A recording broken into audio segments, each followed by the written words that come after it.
Magandang hapon, ako po si Benison Estareja. Meron muli tayong update patungkol sa ating minomonitor pa rin na si Bagyong Opong na may kategoring Severe Tropical Storm na po at international name na Bualoy.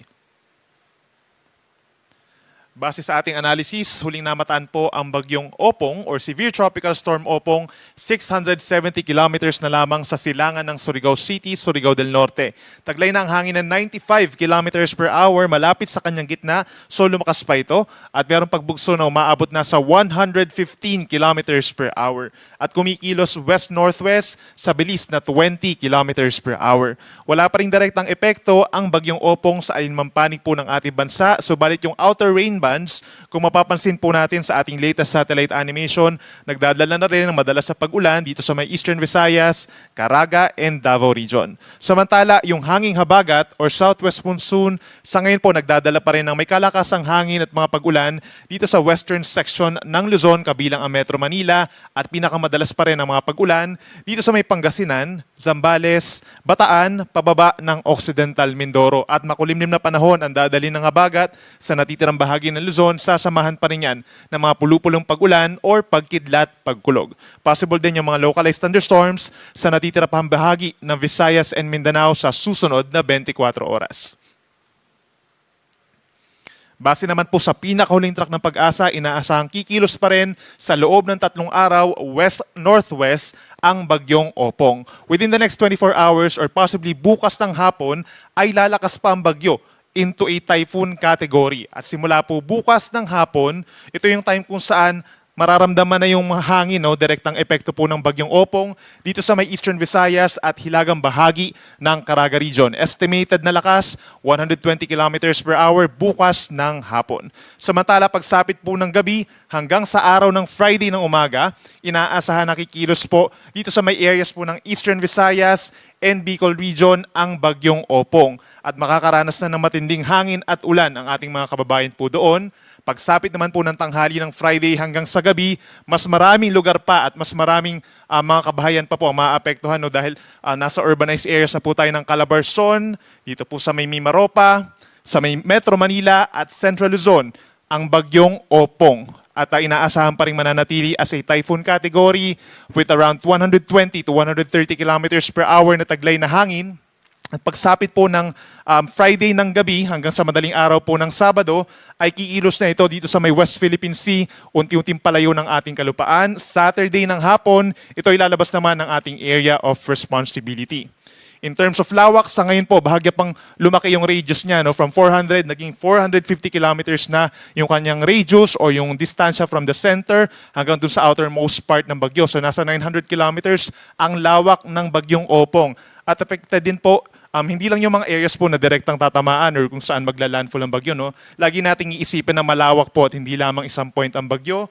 Yung mga magla-landfall po na areas dito sa may Bicol region, kung mag-landfall man po siya dito sa may Kabikulan, sa may Quezon, at dito rin sa may Batangas, Cavite area, affected din po ng malalakas na hangin at ulan. Itong bahagi pa po ng Eastern Visayas, timog na bahagi pa ng Mimaropa, hanggang dito sa may hilagang parte po sa may Central Luzon, affected din po directly ng Bagyong Opong. Habang meron din po tayong inaasahang mga pag-ulan dito sa may Cagayan Valley. Doon sa outer rain bands or outer portion nitong Bagyong Opong, meron din po aasahang mga pag-ulan pagsapit ng Friday doon. Habang yung Palawan, Western Visayas, and Negros Island region, ini-enhance po yung habagat nitong bagyo kaya aasahan din ang mga pag-ulan sa araw ng Friday. At dahil dyan, nakataas po ang tropical cyclone wind signal number 2. Dito po sa may Northern Samar at sa northern portion of Eastern Samar. Habang meron namang signal number 1 sa may Camarines Sur, Catanduanes, Albay, Sorsogon, Masbate, signal number 1, maging sa probinsya ng Samar, natitirang bahagi ng Eastern Samar, Buong Biliran, at hilagang bahagi ng Leyte. So simula po bukas ng hapon, naaasahan pa rin po ang malalakas na hangin dito sa mga nabanggit natin na lugar. At please take note, posibleng mas marami pang lugar or maraming lugar talaga po ang magkakaroon pa ng mga wind signals at mas matataas pa po yung ating mga wind signals ay tataas habang lumalapit itong si Bagyong Opong sa ating kalupaan. Pinakamataas na po ang signal number 4 kung pagbabasihan natin yung ating latest forecast intensity na typhoon. Samantala, pagdating naman po sa mga pag-ulan, within the next 24 hours, more on scattered rains or kalat-kalat na mga pag-ulan, wala pa namang significant rainfall. Pero simula po bukas ng hapon hanggang sa Friday ng hapon, dyan na magkakaroon ng mas maraming mga pag-ulan na malalakas ang ating mga kababayan dito po sa Luzon and Visayas, direktang epekto nitong si Bagyong Opong. Meron tayong possible na higit sa 200 millimeters na dami ng ulan sa may Northern Samar, Eastern Samar at Masbate. Ibig sabihin possible yung malawakang pagbaha at pag-apaw ng ating mga kailugan doon at mataas din ang tsansa na magkakaroon ng mga pagguho ng lupa sa mga bulubundukin na lugar. Pagsapit naman dito sa may probinsya ng Samar, posible ang 100 to 200 millimeters na dami ng ulan. Possible din yung mga pagbaha at landslides. Habang 50 to 100 millimeters naman ang posible simula po bukas ng hapon hanggang sa Friday ng hapon dito sa may Leyte, Southern Leyte, Cebu, Negros Island, maging dito rin sa buong Western Visayas at sa lalawigan ng Palawan at Romblon. Inaasahan din po bukas ng hapon hanggang sa Friday ng hapon. Ito nga yung time kung saan malapit na sa may Eastern Visayas at Kabikulan ang Bagyong Opong. Dito po sa may Sorsogon, possible yung higit 200 millimeters na dami ng ulan. Sa natitirang bahagi ng Bicol Region, possible yung 100 to 200 millimeters. So mataas din ang tsansa ng mga pag-ulan na malalakas sa Camarines Provinces, Albay, Catanduanes, maging dito rin sa lalawigan ng Quezon at Marinduque. Meron naman tayong possible na 50 to 100 millimeters na dami ng ulan simula po bukas ng hapon sa may Mindoro Island, lalawigan ng Romblon, maging dito rin po sa Laguna, Cavite at Batangas. Hanggang dito sa may Aurora and Isabela, affected din po ng enhanced na easterlies o yung hangin po na nanggagaling dito sa may silangan dahil kay Bagyong Opong. At pagsapit naman po Friday afternoon hanggang Sabado ng hapon, ito po yung time kung saan nandito sa may Quezon Province ang Bagyong Opong hanggang sa binabagtas po itong Calabarzon, Metro Manila at Southern Central Luzon hanggang sa makarating ng West Philippine Sea. So ibig sabihin, maraming lugar pa rin dito sa may Southern Luzon ang posible magkaroon ng matinding ulan. 100 to 200 millimeters po ang posible sa may Camarines Provinces, dyan sa amin sa Quezon, gayon din sa Marinduque, Romblon, Mindoro Provinces, Batangas, Laguna at Cavite. Posible rin po ang 100 to 200 millimeters sa dami ng ulan dito sa lalawigan ng Aurora, maging sa Bulacan, Rizal, Metro Manila, possible po Friday to Saturday, yan yung pinakang madami po ang mga ulan na babagsak po sa Metro Manila, maging sa Pampanga, Zambales at Bataan, habang posible rin ang up to 100 millimeters na dami ng ulan dito sa may Pangasinan, Tarlac, Nueva Ecija, hanggang dito sa halos buong Cagayan Valley kahit malayo po sila doon sa sentro ng Bagyong Opong, aasahan din po ang mga pag-uulan, lalo na yung malapit sa mga kabundukan. Kaya nandyan pa rin ang banta ng mga pagbaha at pagguho ng lupa.